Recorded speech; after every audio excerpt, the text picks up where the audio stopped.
So today we'll look at the collapse of the Weimar Republic and how that leads to Hitler coming to power. The golden years of the Weimar Republic, okay, are 1924 to 1929. It's based on this massive loan that comes out of the Dawes Plan, 800 million marks.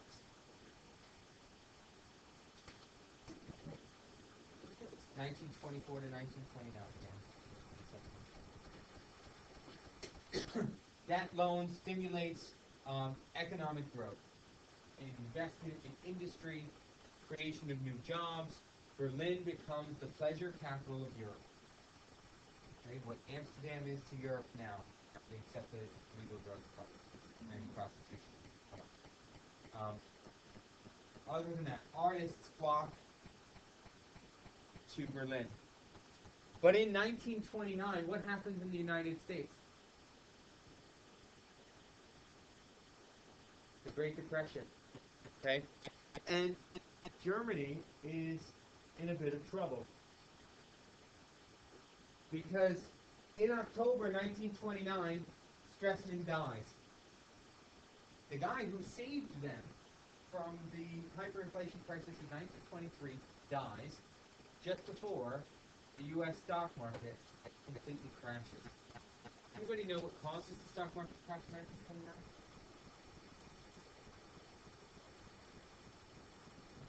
It's actually not all that dissimilar from what caused the recent stock market crash, the current economic depression that we're in now.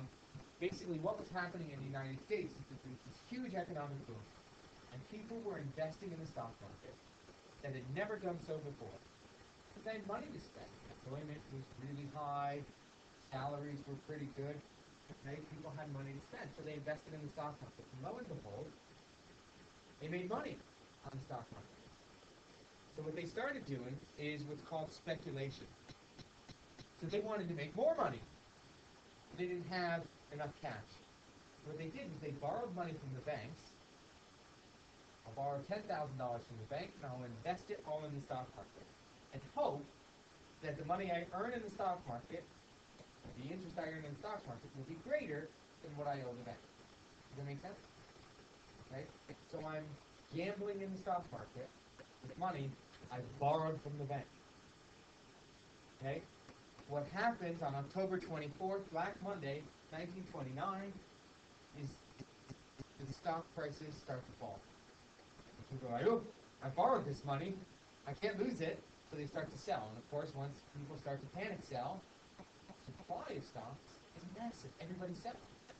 Nobody's buying. The price plummets. And it rocks. The point that people lose their entire savings. All the money that they borrowed from the bank. So just lost $10,000, it's not even mine, in the stock market. I now owe the bank $10,000, but I don't have it. Where does the actual $10,000 you borrowed come from? It doesn't just come from the bank. Actually, some of it the government, but people that need their savings. So the bank doesn't give money. You have a savings account, the bank invests it. They invest it in a number of different ways.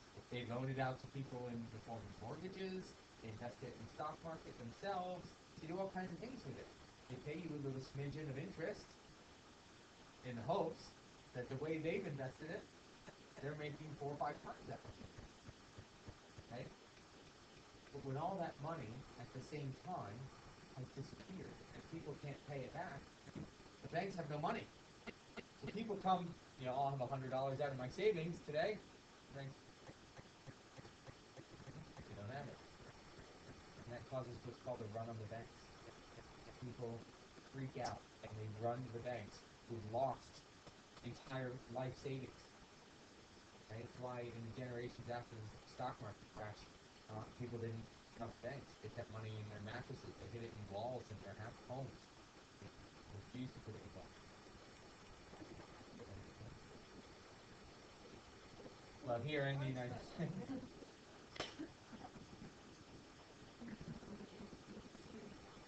Around the banks. Yeah, no, that'd be interesting. Maybe it's one that was in on the German form. Was that Northern Rock? Yeah.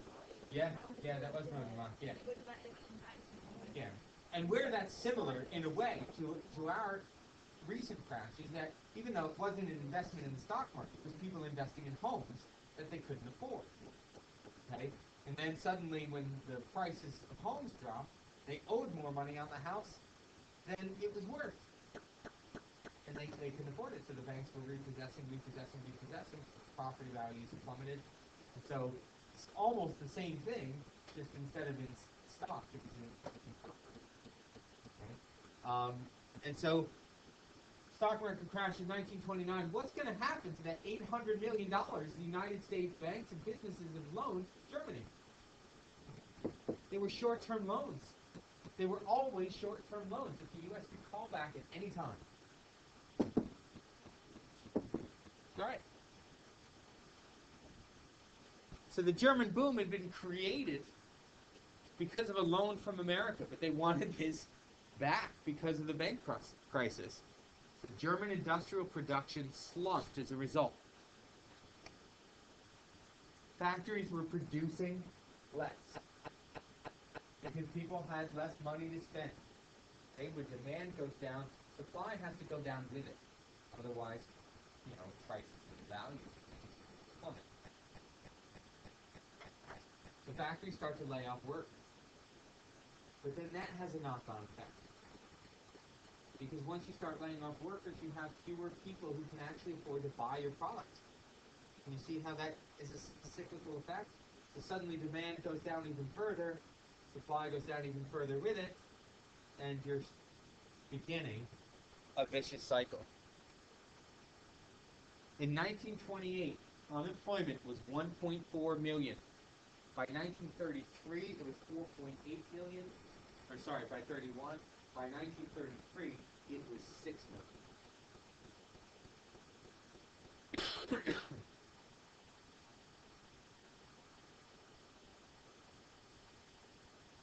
Many people, as a result of this second crash, they remembered the hyperinflation in 1923. Now we're in another stock market crash. People lost their faith in the democracy and turned to extremist groups.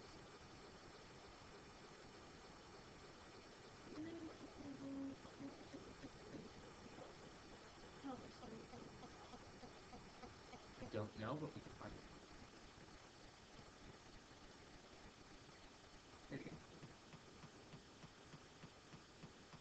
In 1931, it was 4.8 million. Unemployment. Sorry, it says employment. That's wrong. It's not employment. I apologize. I said it right. It's wrong. Unemployment. It's just a typo.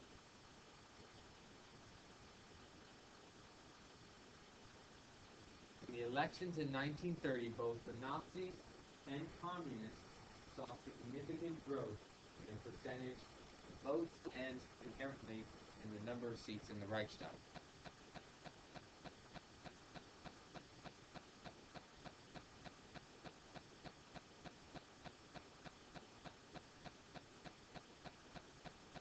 And for obvious reasons in a way.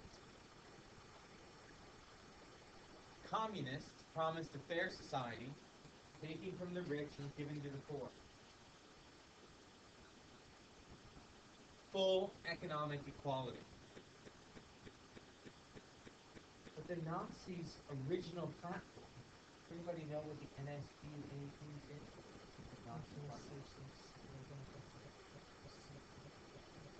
But it's in German, but it's the Nationalist Socialist Democratic Party of Germany.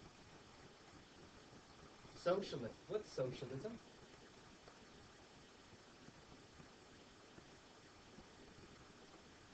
Sort of, yeah. Yeah, socialism is the economic platform that's used in communism. It's the idea of government ownership of business and economic equality. The Nazis were so far right-wing, they were left-wing. They were socialists. Hitler abandons all of those ideas, as you'll see by 1934, but they were originally socialists. So in a way, their ideas weren't all that far from the communists. It's just the way the government should be run. Those were very different. But the Nazis were promising to stand up to the Treaty of Versailles, to say, screw you to the French, and stop paying reparations. Reparations were the basic fines that Germany had to pay as a result of being blamed for accepting the blame for World War I. Well, the Nazis were saying we're going to refuse. That was one bit. Okay? And the idea is instead of paying all this money that we owe to the French, we should be investing it internally to create economic stimulus, create jobs.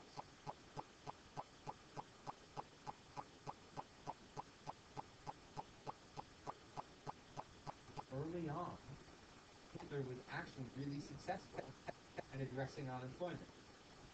He did it in some very shady ways, but he was very successful, so successful in addressing unemployment. Time magazine in the United States nominated him as Man of the Year. I kid you not. Time magazine. Stalin was too. Not a very good track record.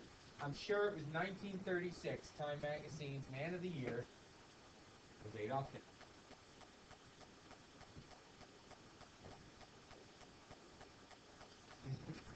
Yeah, and the rest of the world just suddenly died. Hitler was the only one. Okay? In opposition to those two parties, the coalition government offered no solution. They couldn't agree on what to do.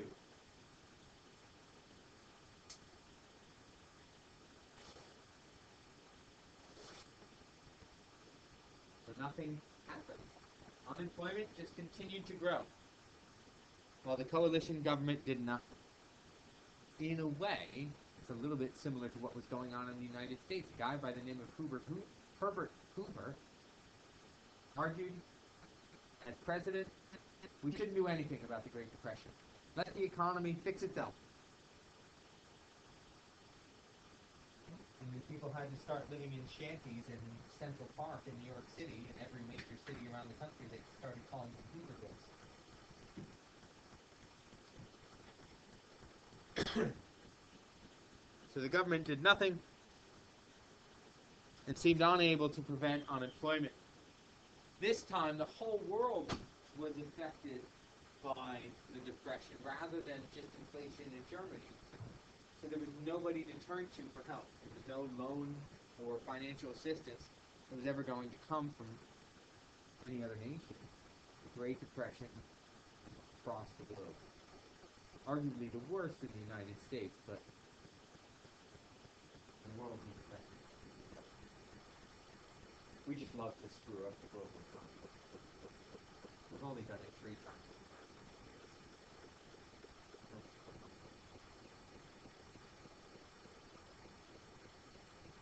But to be fair, the same practices that caused this suffering.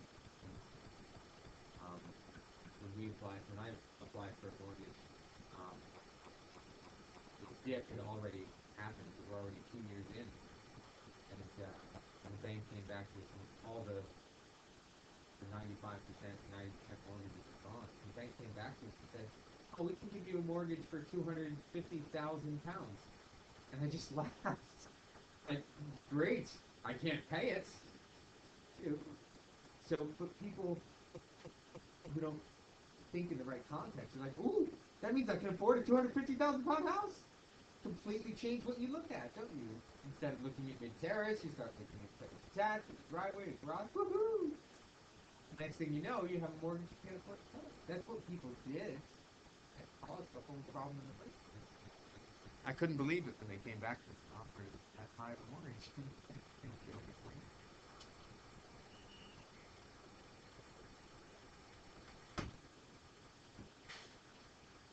The government of Brüning. With so many people unemployed, there had to be a lot of money paid out in benefits. Now, Brüning was the chancellor at the time when the Great Depression hit. And with such high unemployment rates, the government couldn't afford to pay out all the unemployment benefits. We're in a similar situation now, right? That the government's paying out so much benefits that they can't afford it. So there's not enough money to do so. Can't print more money, or you risk hyperinflation. So Bruning proposes a 2.5% tax increase in March 1930. How do you think that's going to go over? So the people who still have a job will have to pay a 2.5% tax increase. Is that going to go over well? No, that's going to go down like a lead balloon. And one party in particular that represents the workers isn't going to like it. Does anybody remember what that party would be? The initials of that party? Throughout the Weimar period, what was the largest party in the government? SPD. Absolutely. The SPD refused and left the coalition. Just completely left. And refused to join another coalition. You need to put a giant star next to that. The largest party in the coalition left over this tax increase and refused to participate in the government. That's what forces President Hindenburg to look to Hitler. Because we've got to form another coalition. The Nazis are the largest party in the Reichstag. They're going to be the basis of our coalition. Okay? By 1932, that's what happens. Using a decree of President Hindenburg, Bruning introduces these measures anyway. Okay? So that presidential decree by Article 48 of the Constitution allows the president to rule by decree. So he can make a law without the approval of the Reichstag. The problem is, once you do that as Chancellor, you pretty much ruin any chance you'll ever have of being able to work with the Reichstag again. This is analogous to you ask your boss a question, and your boss says no, so you go to your boss's boss.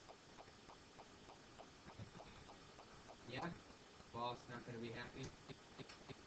Kids do this all the time. Daddy, can I have a cookie? No. Mommy, can I have a cookie?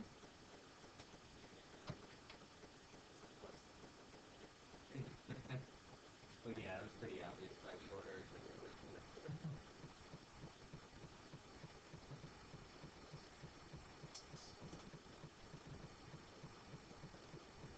In addition to the tax increase, unemployment benefit was cut by 5%. And the bigger issue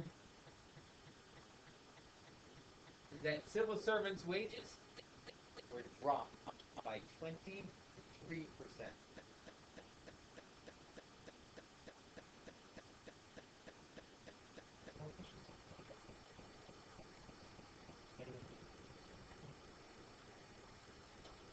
It's a good question. I don't actually know the answer, but my educated guess would be no. Didn't Parliament here just try to vote themselves at 11.5% rate?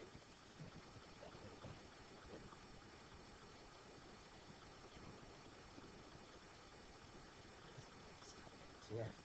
They offered teachers this year 1.9%, very generous.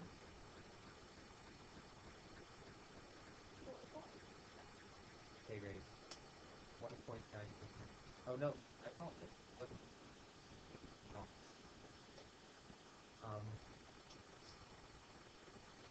And in the end, I think that was if teachers agreed to remove the limit on contact hours. So you could make me teach 30 hours a week. But I get a 0.9% raise. Huh? Yeah. Which is easy to say. The coalition was clearly divided on how to deal with the Depression. Okay, unlike the hyperinflation issue of 1923, the clear leadership of someone like Stresemann was gone. No, that's okay. When you said the SPD refused from the SPD, you said they were the biggest part of the coalition, or just the, In 1930, they were still the largest party in the Reichstag. It was the Social Democratic Party of Germany. so you just said to put that in start. So is that so they were the biggest part of the coalition that they left? So The coalition fell apart. And they couldn't form a new coalition because the SPD refused to be part of it.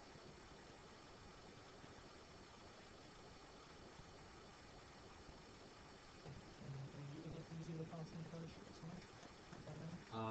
Center Party, which is the CC, and I want to say the D and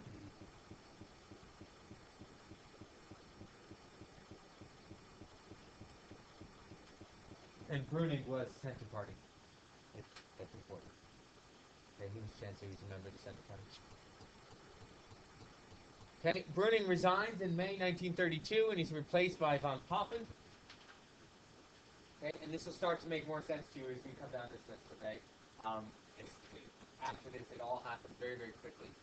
He calls for elections in July 1932 in the hope that the parties that supported the government, the Center Party, the SPD, the DNVP, would win the majority. And talk about your all-time backfires. He was hoping that by getting the majority, he could rule democratically, work with the Reichstag, rather than having to rule by decree. But it doesn't work. The Nazis win 230 seats, suddenly making them, by far, the largest party in the Reichstag.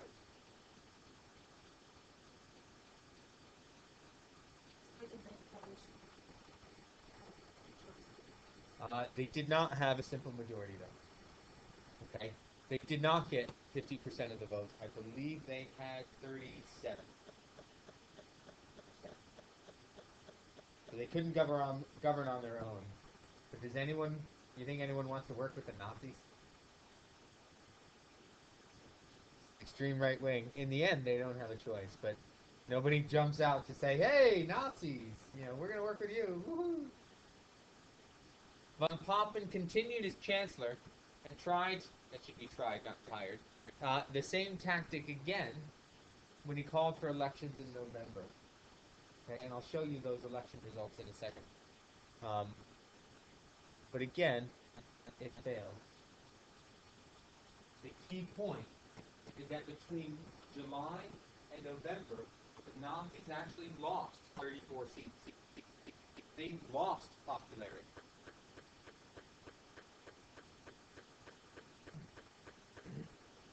They were still the largest party in Germany, but they were by no means supported by everyone. By November, I believe they had only 33% of the vote, so just about a third.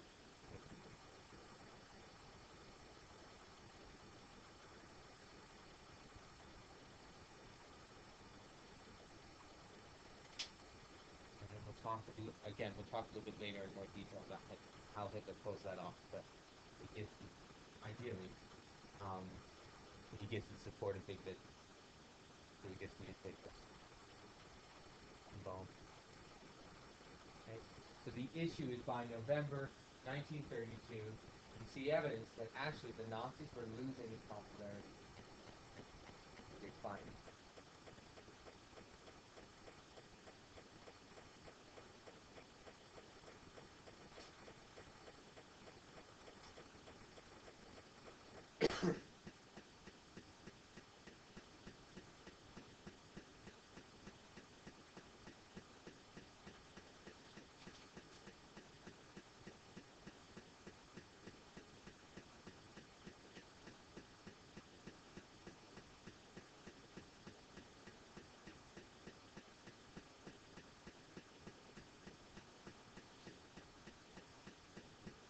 Now I'm just going to skip to this.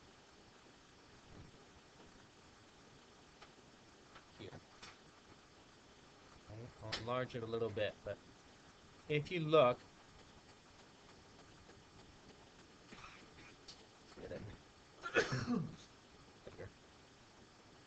these are the top three parties in the election of November 1932. Okay, so this is the election in July, this line here, and then we see the results of the election in November below. So in the election in July, Nazis won 230 seats, 37% of the national vote. SPD won 133 seats, second largest party, 22, just shy of 22% of the vote. The Communists, KPD, 89 seats, 14% of the party. But look what happens in November. Nazis lose 34 seats, or 4% of the national vote. That's a massive drop in a period of what, 4 months? Okay? Who gets most of those seats, or a chunk of them? Communists gain 11. Only two parties gaining from one election to the other, the KPD and the DNDP, which is like in fifth place. And they gain a lot of seats, they get 15. Okay? Now, turnout, though, is only 71%. It was 81% in July. So 10% of the registered voters just said, screw this, I'm not going this way. Okay? You think that has an impact here? Nazi voters went out. Okay? Largely, those 10% are going to be people who would have supported, most likely, the Central Party. Okay? So that has a massive impact. Useful understanding some of those numbers, or at least the trend here, that the Nazis are losing and the Communists are gaining across the decades. Okay? Hitler recognizes right away his greatest opposition is the left extremist groups. Take that?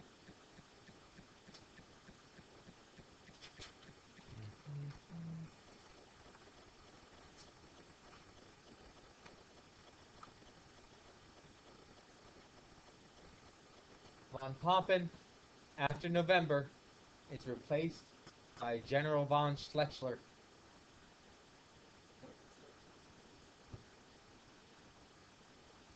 In January, von Schleicher resigns because Hindenburg wouldn't allow him to rule by decree. So to get recap here, in the course of what, a year and a half, we've gone through 3 chancellors. Okay, Brüning, von Papen. Brüning resigns in May 1932. Von Papen is appointed. Von Papen resigns in November of 1932. Brüning takes over or von Schleicher takes over in November and is gone by January. He lasts only 3 months. Okay? And von Papen and von Schleicher hated each other. They did whatever they could to try to undermine one another by basically pandering to Hindenburg, who was the president. Hindenburg refused to allow von Schleicher to continue to use the Article 48 to push things through the Reichstag, so he resigned. Why did he allow the others and not him? He allowed him to a certain extent, but he wanted to go back to working with the Reichstag. Okay? Which is ironic, because Hindenburg is not the kind of person you would have expected to support the democratic process. Okay? He was a military hero from World War I. He fought on the Eastern Front. He was friends with Ludendorff, the guy who is arrested with Hitler in the Munich beer hall push. And the guy who basically creates the myth of the stab at the max. Can you talk about the myth of the stab at the max? The idea that it was the German government, the leaders of the German government, someone who happened to be Jewish, stabbed the military in the back, caused the loss in World War I. What did you call credible? Yeah, yeah. Kaiser is living out his days in Norway by now. I don't remember when he died. It's around this time that he died. Hitler was then asked by Hindenburg to become the new chancellor. And that was actually von Papen's idea. That's a bit scary. So von Papen goes to Hindenburg and says, look, if we appoint Hitler chancellor, we can get his party into the coalition, and we can make the Reichstag work again. Does that make sense? Get a coalition government again in the Reichstag, get things done. Yep. Hindenburg hated Hitler for a number of reasons. Among the fact that Hitler actually tried to run against Hindenburg in the presidential election. Lost that, right?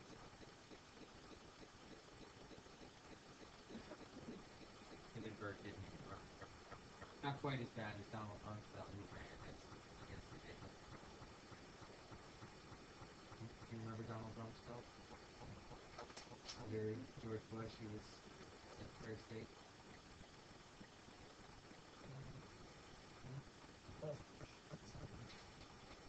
Second. Before he got appointed to that position, he ran for a Senate seat, I believe, against a guy who died before the election and lost. His opponent died before the election and he still lost to it. That's it. That's a good claim to fame. I lost an election to a dick guy. Where do you go from there, really? Where do you go? In 1925, Hindenburg became president with fewer than 50% of the votes because the communists put up a candidate, so they split the majority into Hindenburg vote. That's not particularly important to how we come to power here, but in 1925, it is Hitler who runs the country. Part of the reason. Also, I think a lot of people in power certainly recognize that Hitler was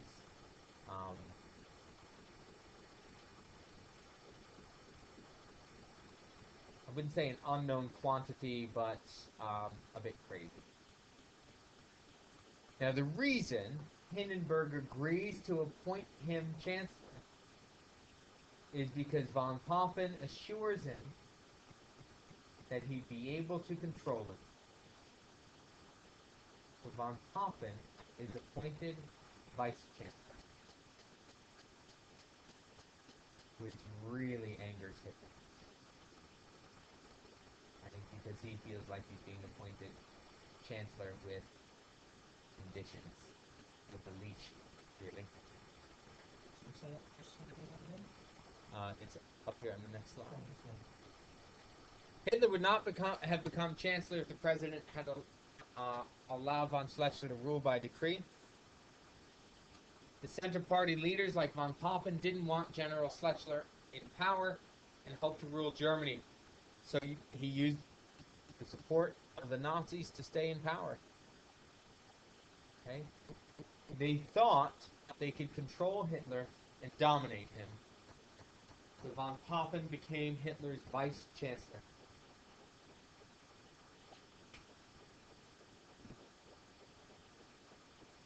Now, retrospectively, that's a pretty big faux pas.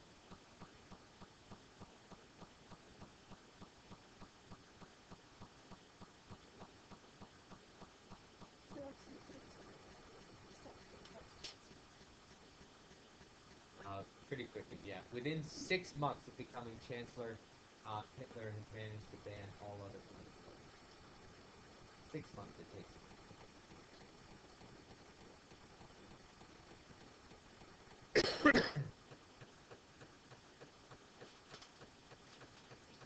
It's pretty impressive how it happened. We won't go into that detail yet, but okay. And that's where we're going to leave off for tonight. But it's the irony that Hitler becomes chancellor at a time when the Nazis are losing support. The only reason he agrees is because the election of November proves to him that there's no way that the Nazis are ever going to get a simple majority in the Reichstag and be able to rule the country. Only reason, in the end, he gives in to the idea of joining a coalition.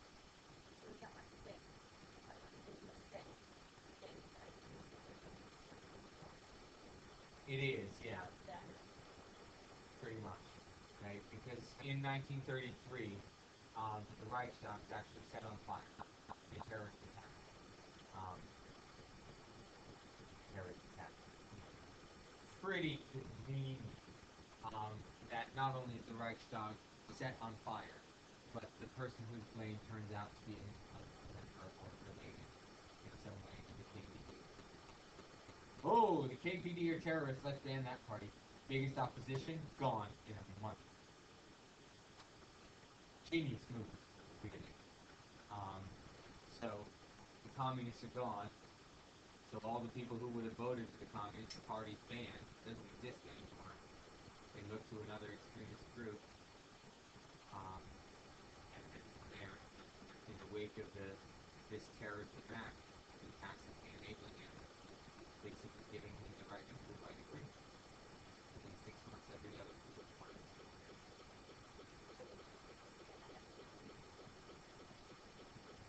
Sort of. In 1934, 1 year later, Hindenburg dies while in office, and using the Enabling Act, which basically gives Hitler power to rule by decree, which Article 48 had given the president before, he decides he's going to meld the job of chancellor and president into one job. He creates his own job. Pretty nice feeling.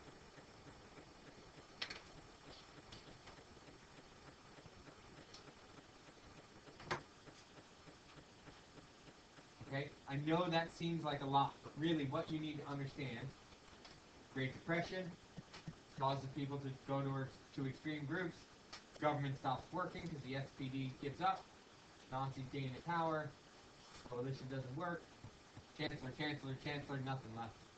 Well, that's Hitler leaving.